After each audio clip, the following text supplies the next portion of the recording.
I have two running backs in the top 50 because I really think that Najee Harris and Travis Etienne are special talents. So you could hear that and say, hey, well, then why don't you have them higher? Well, positional value. And we've talked about it in my position edition. They get zero boost. Like it starts at running back and I work my way up, or it could start at quarterback and work my way down to running back. They get no positional boost. So his raw grade, Najee Harris and Travis Etienne, like were relatively high. They just didn't get that boost.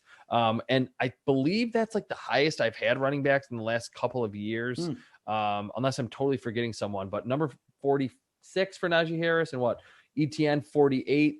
I have Najee Harris ahead of Travis Etienne, and I don't know if this is like hot take alert.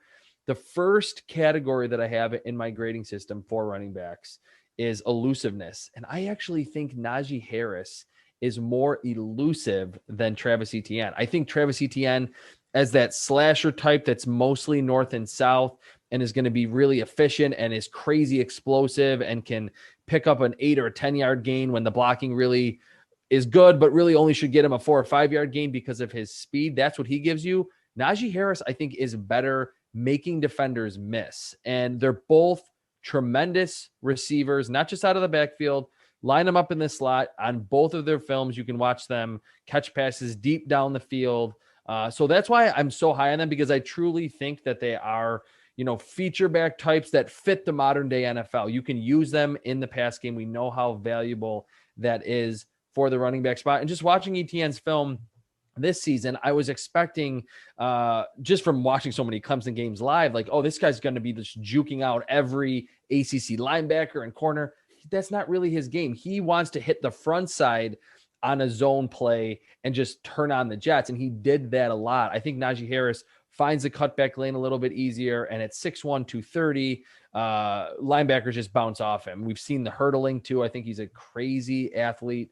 So middle of the second round, if a team really needs a feature back and wants to use them in the receiving game, I would be fine with one of those teams. Maybe not the Detroit Lions after picking DeAndre Swift, but I would be fine with Najee Harris or Travis Etienne being second round picks. Well, and Harris, as you mentioned, there's sort of, hey, this guy's the playmaker, this one's the pure runner, but Harris can absolutely catch the ball down the field. He's just got a really good, I think, sense for body control might be the word for it, Definitely. or I just think of being coordinated, being athletic in that type of way. We always talk about athletic is how tall is the guy? How fast is he? How far can he jump? But there's also the like detailed movements. So can he be running full speed, get his body around and get his hands up and catch the football, which I've seen him do? Can he jump up at the right time? All those things, he can do that. The other thing too is the NFL is just not with us yet on throwing downfield to running backs. I mean, Alvin Kamara does it.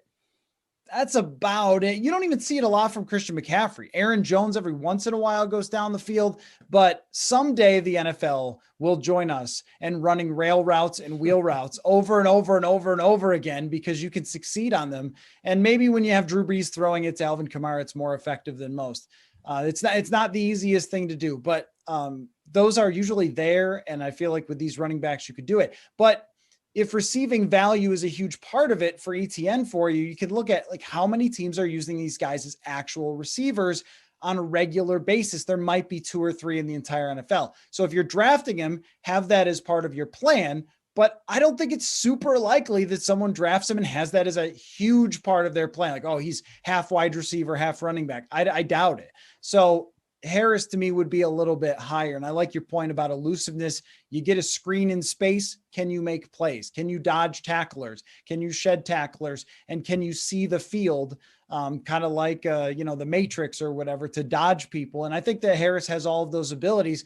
And even though, I mean, that's the great thing about running backs, even though all of us are like, be careful, there's still that, but in the second round, right? And that's kind of how I think of both of these guys.